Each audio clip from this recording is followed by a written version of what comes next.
Howdy, partners. I'm Katie Rodriguez, broadcasting to you live from TakeLessons headquarters in sunny San Diego, California. We're live with Jennifer Graff, a veteran piano teacher based in Spring, Texas. Hello, Jennifer. It's a pleasure to chat with you. Hi, Katie. How are you today? I'm well. Thank you for asking.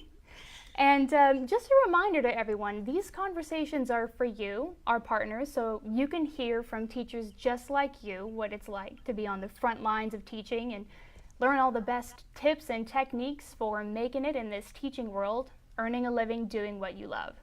But enough about us. Let's talk about our guest of honor, Jennifer.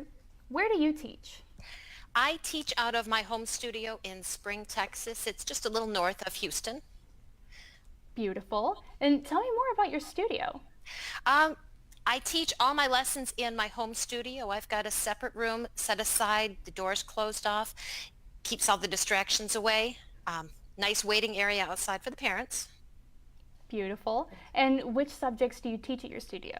I teach all forms of piano, everything from classical to contemporary, elementary, advanced, and all the theory that goes with it. Nice. And tell me about your background. How did you learn to play? How long have you been studying? Forever. Well, I started taking lessons at 9 and continued throughout my childhood and mostly into my teenage years and took a little hiatus. Once I grew up a little bit, 19, 20 years old, I answered an ad at a local music studio looking for a piano teacher. I started with them because the money was just crazy fantastic. I think it was $10 an hour. They were at the time, yes. So I was on board with that and got trained by them, worked there for a few years. When the owner retired and the studio closed, I branched off on my own. Wonderful. How old were you when you branched off on your own? Probably about 22, 23. Mm-hmm. And what did that look like when you branched off? How many students did you have? Oh my gosh, that was 26 years ago. Let me see. Just ballpark figure. Probably about 10 or 15. Not a lot, but plenty at the time. Okay, and how many students do you have now? Currently, I am sitting at 81 active students. Wow, that is amazing. Where do you get all those students? My primary sources obviously TakeLessons. They're constantly sending me fantastic students. Facebook helps out a little bit, and then of course there's always word of mouth. Wonderful. So what would you say makes students want to book with you? And follow-up question, what makes them want to stay? Yes, thank you. Actually, those are two very separate questions. First of all, booking, it's 100% about your profile, and start with your profile picture. When you choose a picture, and it's not being shallow, it's not being superficial, but people are visual shoppers. There has to be something about your profile picture that captures their attention and makes them want to click on it. Mm-hmm. My recommendation, what I always try for, is just a clear, crisp look to the picture, maybe just a little bit of a pop of color in there. As close up to your face as you can actually feel comfortable with, because people really feel like just by looking at your face, looking into your eyes, they can read your character. Wow. Yes, it sounds deep, but it really. And then even from there, once they get to that profile page, it needs to be clear, to the point. There's an area to add pictures, add lots of pictures. Pictures of you interacting, pictures of you performing if you have them. If you teach a lot of kids, pictures of you interacting. If you don't have any pictures, borrow the neighbor's kid. Stage a picture. They do it on TV all the time. And one other thing is, when you put your availability, and especially if you're a new teacher, it may be true that you're available from 9 o'clock in the morning till 9 o'clock at night, 7 days a week. But when someone clicks on you and they see all those open spots, they see someone who doesn't necessarily have anything to back up what they're advertising. So, maybe find little spots here and there and block them off as though they're busy. And it kind of puts you in the mindset that you're a little bit more in demand. Right. That makes all kinds of sense. And just to return to your profile picture comments, they sound like the comments of someone who has won a lot of wisdom through trial and error through the years. So I just want to talk a little bit about, did you ever make any mistakes with your profile picture and then you realized that you needed to do things differently? Um, Not necessarily. A lot of tear jerking and gnashing of teeth going into choosing the picture on my husband's Ah, part. But just what I did was when I first set up my profile with Take Lessons, I scrolled through just hundreds of profiles from different teachers. The ones that caught my attention, I went back and looked at those pictures and said, what is it about that picture that draws me to it? wow. And what, just like top two or three things, I think those are the things you mentioned. You have a pop of color, it's close up to your face, and the picture makes you feel like you can get to know that person just by looking at it. Yes. Excellent. I also noticed that you don't have an instrument in your profile picture, even though you really specialize in piano. Was that a decision you made? Um, yes, partly because I chose to go with a little bit of a closer up picture with the friendly face. Mm-hmm. Um, to just put that in there. I teach primarily kids, and I feel like just to come across with that, we'll call it Mary Poppins kind of a feel. Um, then with the piano in the background, it pulled it back a little bit farther, and I didn't feel like I had that personal interaction with the shoppers. That is such solid advice because I think one of our primary points of advice that we have for teachers about the profile picture is that you shouldn't put any instruments in it. And that's particularly important for multi-instrumentalists because then anyone who's searching for not that instrument won't feel like you're an expert in any of the others. But your point about having your customers feel like they're close to you when they're looking at your picture is solid because if you have to fit a whole piano in there, you're going to have Right. a rough time. Right. So those are really great points about getting shoppers to look at your profile and then book with you. The next question is, what do you think you do that encourages students to stay with you? A number of things. I hope you have a few minutes. The first one is high energy. You go into every single lesson with that positive, very upbeat attitude because it is terribly contagious. If you go in tired, you may have had a rough day, but if you go in tired, that's going to reflect off of, and no one's going to enjoy themselves. So keeping everything high energy, shifting gears when you need to in order to keep it fresh, obviously without sacrificing and bouncing around too much. So high energy. I keep all my lessons in, I said before, so this doesn't pertain to everyone. I do a lot of kids. So what I do is my goal is to make everything very parent friendly. Um, One little tiny bit of advice, and I differ from a lot of people on this, is I include everything, all the costs in Mm-hmm. my lessons. I've done the math before. I've done it long enough that I know that I'm going to spend between 50 and 75 cents of each lesson on books. That's what they'll go through in a certain period of time. To me, just knowing that the students have what they need right there at that lesson, that's worth that 75 cents.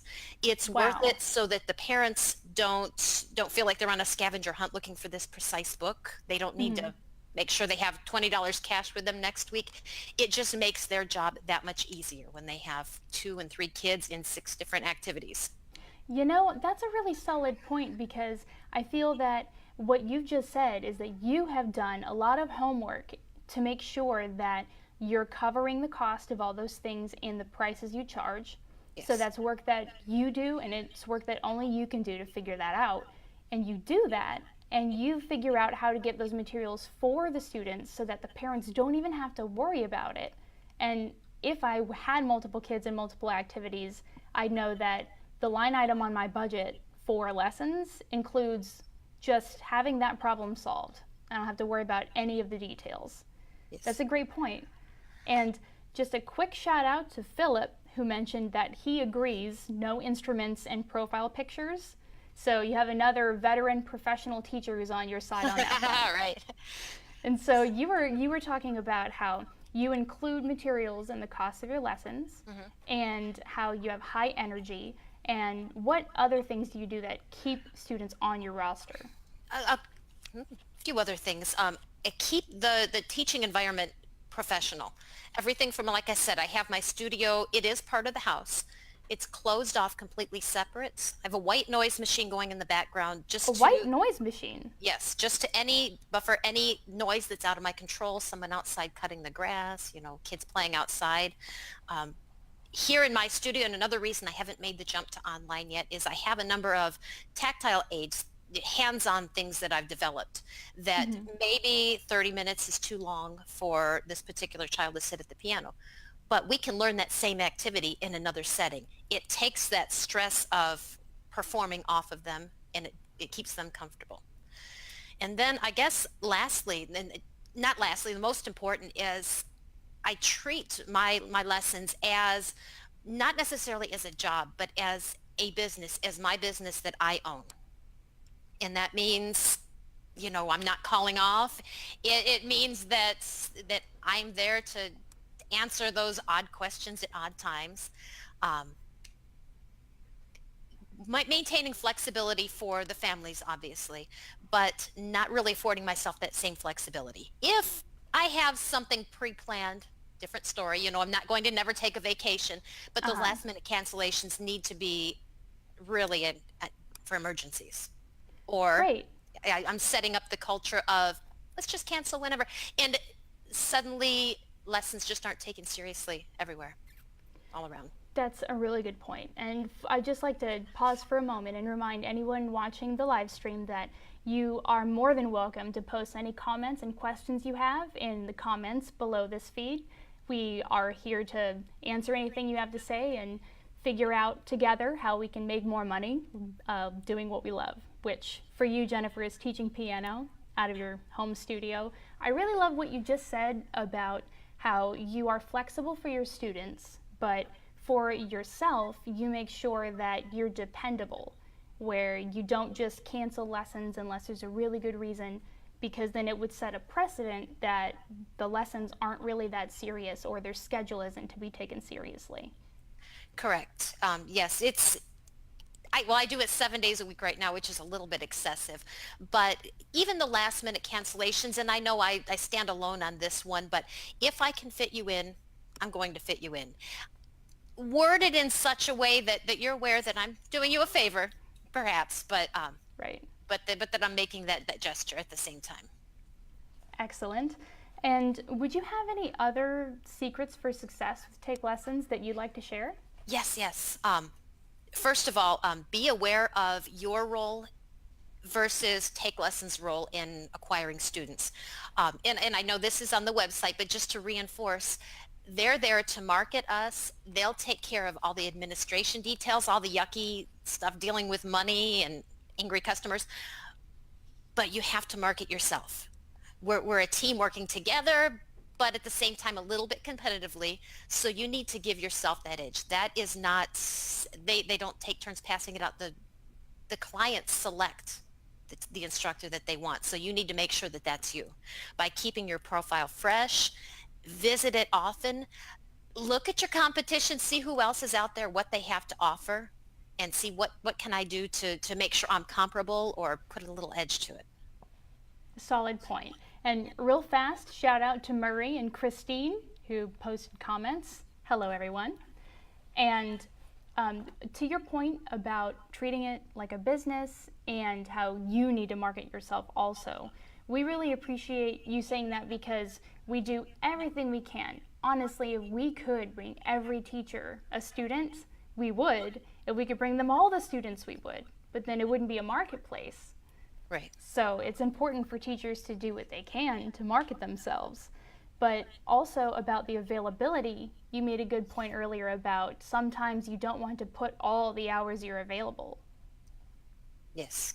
Yeah, and like I said, it may be that you're new to an area and you're starting over fresh. It might be you just finished college, but people want to see that somebody else has already been your guinea pig, that you've already got a few students under your belt.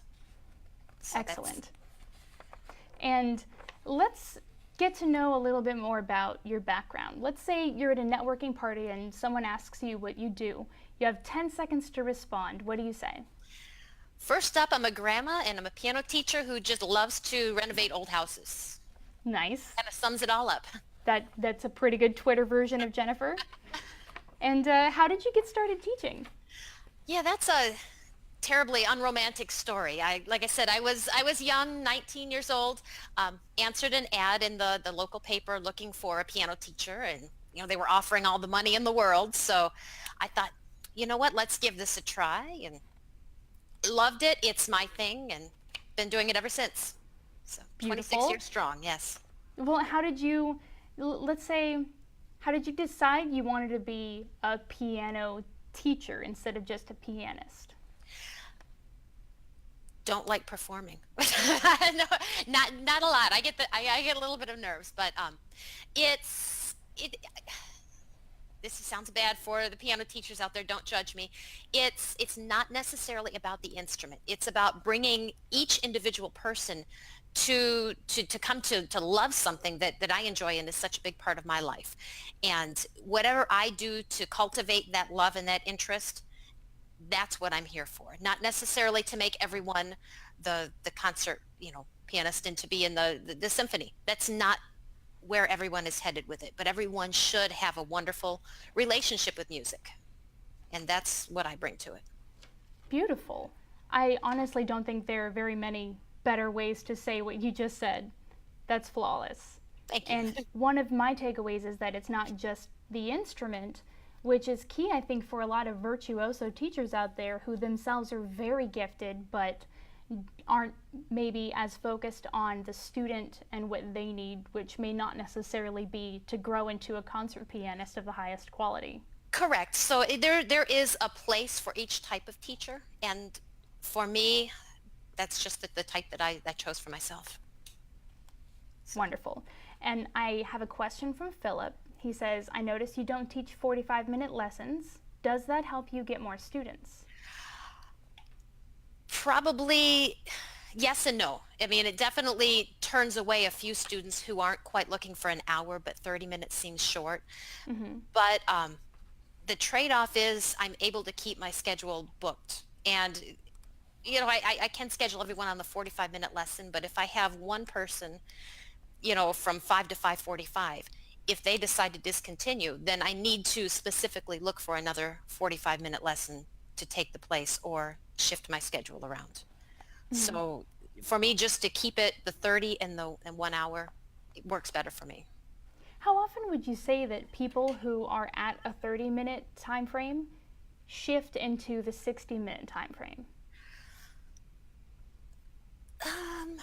Probably about 20 to 25%. It really depends on the age. I've got, students that are working on 9 years since I moved here to Texas. And, but then again, I've had one, no joke, as young as 3 years old start taking hour-long lessons.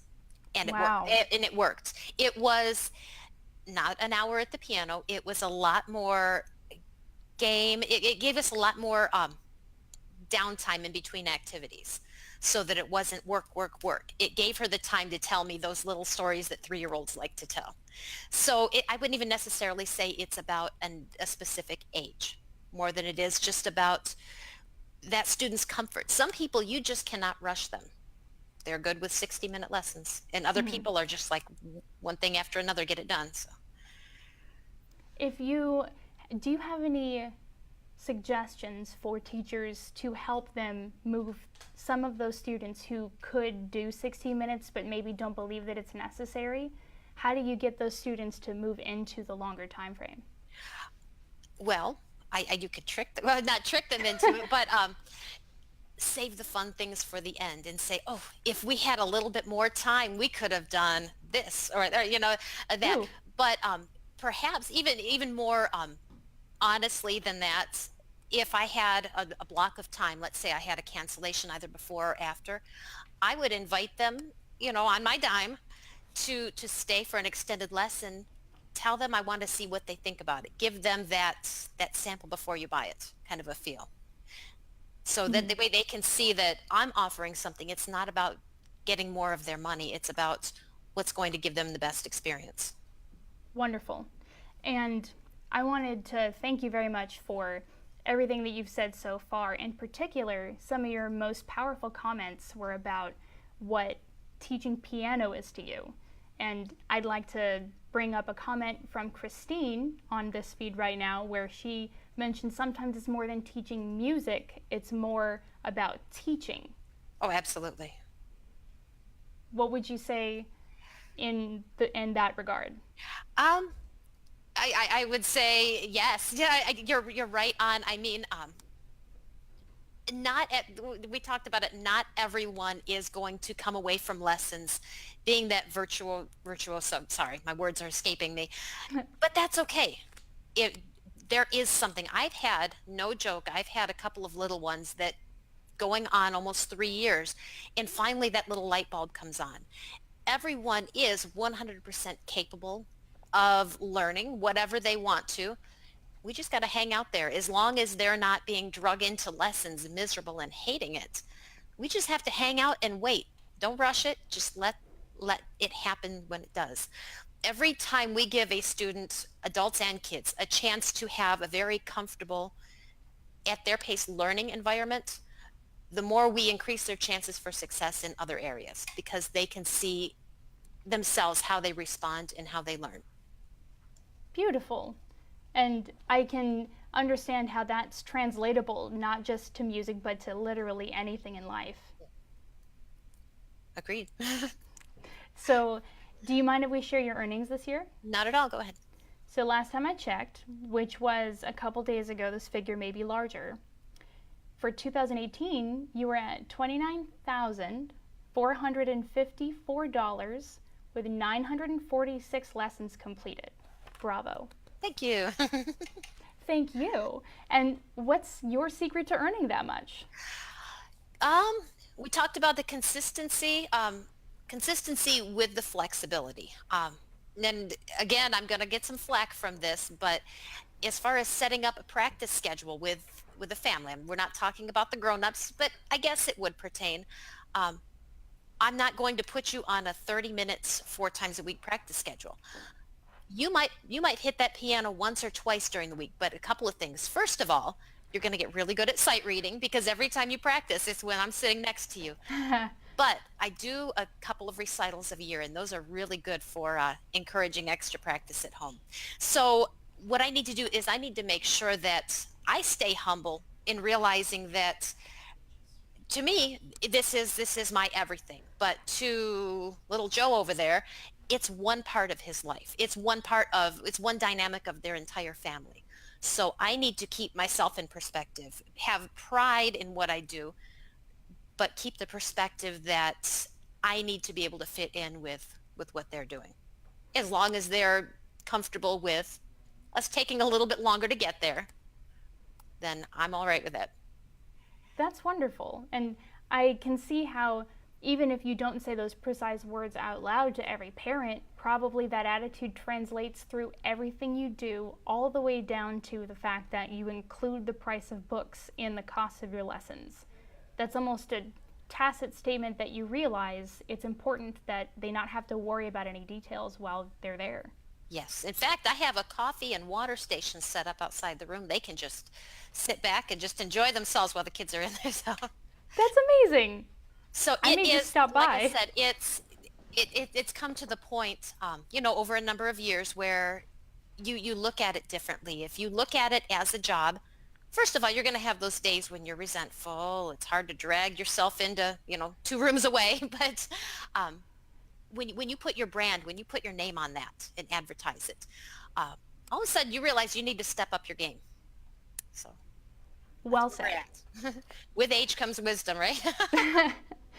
So take us through an aha moment, like a story where you changed something in your business that led to a breakthrough in how you do it now. Oh, can I give you 2? Absolutely. I had one set up and I thought of another one today. First of all, when I started off, I lived in Michigan, up by Detroit. My kids were school age, and between the church and the school, I had more students than I necessarily ever felt like I needed. It was comfortable. I wasn't teaching 80 at the time. It was more a job at that time, so to speak. I never advertised. Students came to me, they heard about me, and so we took lessons, and it was not as serious. So then I decided, you know what, let's move across the country. So we made the move, and all of a sudden, I have no students, and Oh no. your phone's not ringing, and no one's knocking on the door. So I had this very, very humbling time in my life where I said, wow, I better do something. If I'm going to continue to be a teacher, which is my identity, I better get up and do something. So, the little business cards in the Halloween bags, which is a good idea. Don't get me wrong. Mhm. Didn't work for me. The schools around here do not allow the flyers. They don't allow the advertising. Oh Um, no. a couple So local news. you're out there at Halloween trying to put business cards into kids' You're candy right, bags, yes. and they're Yeah. not letting you do that? Um, no, the Halloween thing worked, but like you just go to school, the music programs, sometimes they'll let you, they'll pass out flyers for you. Uh-huh. The schools around here just don't believe in that. But so that wasn't working out. I put an ad in the local paper, but nobody really reads the newspapers anymore. Oh So dear. just flipping through the internet one day, I came across Take Lessons, and not going to lie, this, you don't even know I'm going to say this.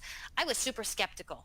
I'm not a computer kind of person. So I see this online thing that's for teachers. I'm like, yeah. So, but I did it anyways. I did it. And, it's not been a fast journey. I know some people, 1, 2 years in, they've got a full schedule. It took me a few, but it worked out absolutely. Not only a legitimate company, but just a very, very high integrity. So yay. So Good. good decision on my part. So Good. give it a shot. And before we hear your second breakthrough, I just want to remind everyone that we're live with Jennifer Graff. She's a veteran piano teacher based in Spring, Texas, and we're talking about, among other things, keeping your students, and we'll get to how you have some of the highest income we measured among the whole entire Take Lessons marketplace in 2017 over the summer. So leave your comments and questions below the feed, and we'll be happy to address them as they pop up. So, Jennifer, you just explained how your first breakthrough was when you moved to a new town, you didn't have any students all of a sudden, and you had to do something, so you joined Take Lessons. Now, I'm glad you did. Yay. And you mentioned you thought of another breakthrough today. What was it? When I first moved here, obviously the kids need to eat dinner every day. So I had to go out and get a job. I was working full time. But I was working and then rushing home to teach. So, leaving myself a 30-minute break in between there. But I didn't even realize it at the time, but, just the rush. So one time, the sweetest little girl, she was probably about 11, 12 years old. The dad came in with her and he said, she feels like you're unhappy and you're frustrated with her. And right there at that moment, I realized, wow, I'm bringing stuff into these lessons that I don't need to. Wow. I need to clear my plate. I need to get in there and do, because, literally, we're almost paid by the minute. In which minute do they not deserve 100% of me? So right then, Wow. whatever I need to do, if I need to give myself an extra 20 minutes to prepare, if I need to clear the house, I'm there for those students. And that moment, right, it was a very defining moment for me. That's beautiful. If I could take a pull-out quote, it would be, we're paid by the minute, and which minute do they not deserve 100% of? Yes. That's great. So with regard to your earnings over last summer, you were in the top 10%, did a great job in a time when most teachers see a significant dip in their earnings. So can you talk a little bit about how you make that magic happen? Yeah, I've got a couple of, I'm sorry, one second. Oh, that's It's perfect. somewhere. Multiple. Okay, so here we go. So first of all, preemptively, I don't discuss summer's coming and it's time for a break. I don't put that idea in anyone's head. Mm-hmm. There will be a few people that is just their mode. That's the way they think, and that's all right. But preemptively, we're talking end of April, beginning of May. I start talking about extended hours. So all my people that come at 5 o'clock at night during the dinner hour, I have available spots during the day, so you can get this out of the way and have your evenings free. Oh. So, Okay. yep. So I give them extended hours. if I know that someone is, because I have a lot of people, Houston is really fantastic for just people from all over. I've got students that are here from Ireland, from Japan, Russia, um, but they like to go home. So for students like that, obviously we're not going to cancel anyone's vacation. Um, the students that have been loyal to me, they don't cancel a lot. I'm going to hold their spot. For anyone else who's maybe your average student, I let them know that I can hold their spot for 6 weeks, but then we need to reconvene and see, or they may need to choose a new spot on the schedule. Never in a threatening way, because that's going to put someone on the defensive. It's going to leave in the back of their head. It's going to leave a very bitter feeling toward you. So put it in a way that I'm extending this to you. I'm giving you 6 weeks for us to figure it out. So definitely it's all in the way you present it. And then another one, and this I just discovered last year as a matter of fact, if you do any marketing for yourself, start in May. Start when kids are still in school. Everybody hasn't split ways and scattered for the summer yet. So they're still there. And they're looking for an activity. If they start piano lessons in April or May, they're going to be much less inclined to take a break in June, July. They'll take their week or two off, but they're going to be in it for the summer. They're looking for summer activities. That's a solid point. And do you do anything to keep the students you have interested in lessons? I try to. It depends on, I guess, the age group. For the little ones, some of the time spent at the piano, other times I engaged in other type of activities, a lot of hands-on things, and not to water down lessons. I am actually quite demanding. I don't sugarcoat a lot of things, but I do respect a lot of different learning styles. And I've got some little ones that if I put a piece of music in front of them, we're sitting at the piano, there's a shutdown point where I'll take the book. We'll sit on the floor. We'll take a look. Let's see. Oh, look at the intervals, and maybe let's color the G's or something like that. That allows them to analyze their music away from the piano is a really good technique. That actually, all these wonderful things I learn from my students. So Nice. I learn by watching and what works for them. Once they get a little bit older, recitals. I do 2 recitals a year, which is more than I'd like to do, but I split them up, one at Christmas, one at the end of the school year, and it gives them that little extra carrot in front of them, because it's like going to soccer practice all the time and then never having the playoffs or never having a game. So they need that carrot. So explain again, like what kind of carrot do you mean? just the chance to perform. My recitals, I choose not to make them to have judging. It's a great big party environment. Everyone plays a song and they clap, they get dressed up, we eat dessert, and everybody just has a great time. And back to the profile, I make sure I get lots of pictures of them, and those are the pictures that go on my page. Not necessarily me, but the kids smiling. I'll have 2 kids that don't even know each other. They'll be sitting here and grab her around the neck, and and everybody, it's just that kind of a fun environment. Obviously, the lessons are not always that fun, but they do. There has to be a reason, even if they don't want to come every day, because that's an unreasonable expectation. They have to not hate coming at the same Right. time. Would you ever, for example, remind someone that they have a special project that they want to work on right before the summer starts? Oh, yes.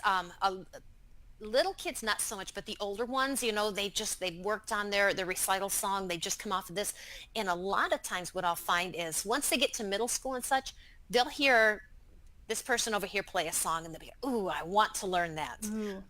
Yes, or a lot of them, I've got some kids that take extended lessons through the summer because maybe we want to get into a little bit of more talking about chords and learning all the chords and how they can use them to create songs. Or just take a chord sheet and play along with the song that they know from the radio. So those little things that we don't necessarily have time for in our day-to-day lessons, maybe if they were at 60-minute lessons, we would, but all those things we can fit into the summer. So it's all those little extras. Nice.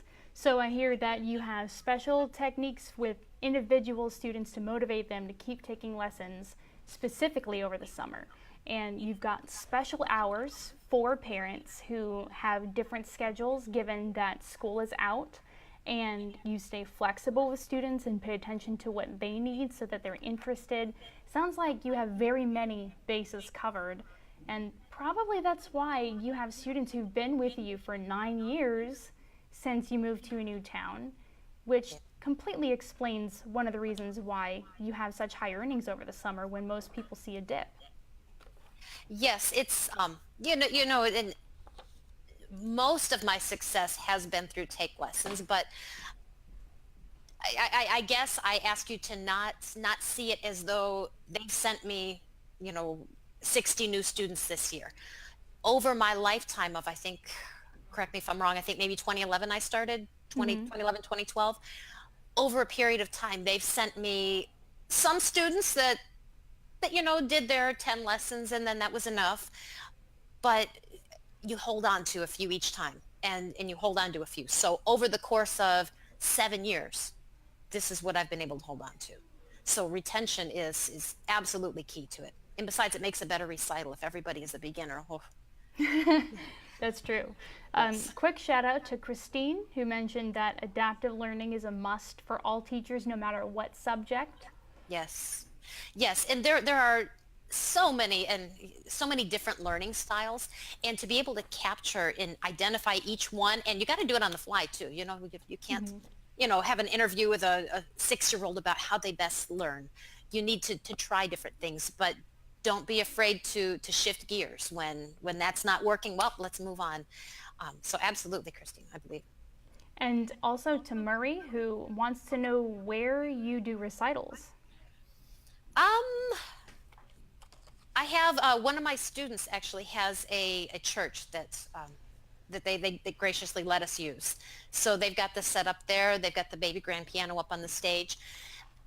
There's a local art museum too that I've used in the past, and they've got actually it's a really cool setup, the Steinway and the area out front, but they're pricey. So the church is a little bit more ideal. I've tried the retirement home. I've heard. For us, it didn't work out. I guess we were too big of a crowd. So I do split up my recitals. I don't fit all 80 people in one. I wouldn't even want to stay for that. No one would. Then you get all the kids that have worked so hard, and the audience is gone by the time you get to the end. So I generally like to split it up into 2 or 3 manageable hour and a quarter sessions that everybody doesn't mind staying, and they make it to the end. There's always dessert, so. Nice. It's a bonus. Well, Jennifer, this has been a delightful chat. In case you're just tuning in, this is Jennifer Graff, veteran piano teacher based in Spring, Texas, where she teaches out of her studio. She's had some students with her 9 years and had very high retention over the summer, and as a result had very high earnings, especially in 2017. So thank you for sharing all of your tips. We want to remind you to leave your comments and questions in the comment boxes below the feed. And Jennifer, do you have any last thoughts? Yeah, I guess the last thing I'll leave you with is know your student base. Like I said, for me, it's elementary, going up through high school. I have adults too, but know your main student base, and that's who you're marketing toward.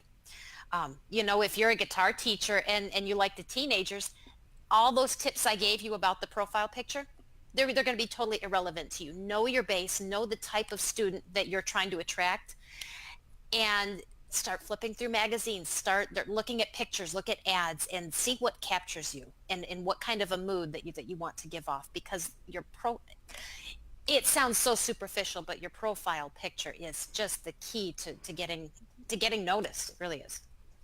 It's a very solid point. So for just a moment, I'm going to check in and see if we have any new questions for us to answer.